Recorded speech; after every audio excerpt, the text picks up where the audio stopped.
Dari Hudzaifah Al-Mar'ashi, semoga Allah merahmatinya, menyebutkan ikhlas itu sama saja af'alil abdi fi dzahir wal batin. Ketika seorang hamba melakukan sesuatu sama saja lahir maupun batin. Jadi lahirnya, zahirnya dan batinnya itu sama, maka itu disebut ikhlas. Kalau zahirnya kelihatan murah senyum tapi batinnya dongkol, itu tidak ikhlas. Ya, jadi harus sama antara zahir dengan batin, itu baru disebut ikhlas. Karena niat ikhlas ini penting. Saya pernah satu saat itu nangani seorang anak yang hafal Al-Quran sudah 6 juz, kesurupan. Kok bisa? Ya bisa, manusiawi itu. Maka satu saat saya tanya, kenapa kok tidak ruqyah mandiri? Kenapa kok bisa kesurupan padahal kamu di pesantren tiap hari ngapal Quran? Anaknya ini bilang, sebenarnya saya tidak pengen masuk pondok, tapi saya dipaksa sama orang tua. Jadi niatnya itu hanya semata-mata karena bukan karena Allah, tapi karena, ini pengakuan anaknya, tapi karena takut sama orang tua.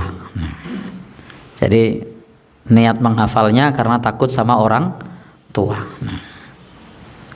Baik. Dan penting bagi kita untuk menghafal Quran, untuk belajar agama, itu betul niat dari dalam, sama antara zahir dengan batin. Ini sama antara zahir dengan batin. Maka kemudian Bapak dan Ibu, ketika kita hendak memasukkan anak kita ke pesantren belajar agama, itu persiapannya matang. Tidak hanya pas begitu lulus kamu masuk pondok, itu ada terpaksa.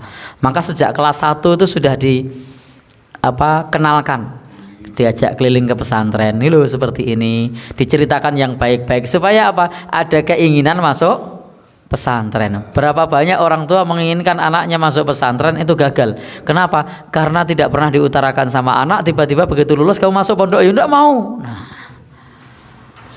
Enggak bisa. Jadi perlu ditumbuhkan dari awal cinta kepada pesantren, cinta mondok. Itu sama seperti orang tua ketika membujuk anaknya untuk sunat. Itu tidak langsung, kamu besok pagi sunat ya? Bisa enggak? Enggak bisa. Dia harus tahu dulu, lihat temannya, oh sunat temannya. Gimana? Nanti minta nanti. Kenapa? Karena sudah paham. Ketika belum paham begitu kan, sunat sih kayak apa sih ya? Dipotong pakai gunting. Besok pagi berangkat ya di tempatnya Pak Wahyu.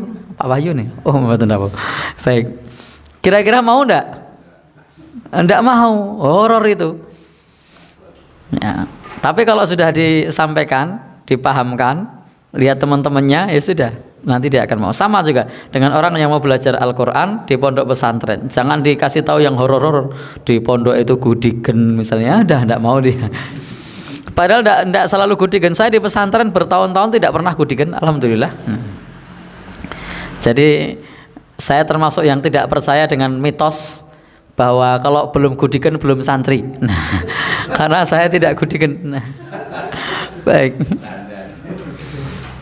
Kok itu mitos apa? Sering dengar ya? Iya. Gimana Pak? Iya. Kalau sampai gudigen itu ya perlu dievaluasi sanitasinya, airnya, itu perlu dievaluasi. Baik. Atau gaya hidupnya. Kita lanjutkan. Intinya di sini antara zahir dengan batin harus sama. Maka kalau orang belajar Quran ya zahirnya belajar, batinnya juga belajar. Zahirnya lillah, batinnya juga harus lillah. Tidak hanya zahirnya mau, kamu pesantren ya? Iya. Ale muni ngono karo dipendeli ngono. Kamu tidak mau ke pesantren, tidak saya kasih uang saku. Kamu saya coret dari kakak. Nah, kira-kira mau tidak? Mau daripada dicoret dari kakak. Tapi sakitnya tuh di sini. Nah, jadi kepepet sehingga niatnya bukan lillah. Saya menangani kasus semacam ini tidak cuma sekali, beberapa kali. Bahkan ada yang sudah sampai hafidz Quran itu masih kesurupan. Dan kita tanyakan salah satu motifnya karena apa? Orang tua. Jadi karena orang tua. Maka begitu membaca diniatkan bukan untuk orang tua, diniatkan untuk lillah, itu kepalanya langsung pusing. Kenapa? Godaan setan. Maka setiap kita niat keliru, maka setan akan datang. Na'udzubillahi min dzalik. Maka samakan antara zahir dengan batin. Kemudian juga selain disebutkan oleh Hudzaifah Al-Mar'ashi bahwa ikhlas itu sama saja perbuatan hamba antara zahir dengan batin.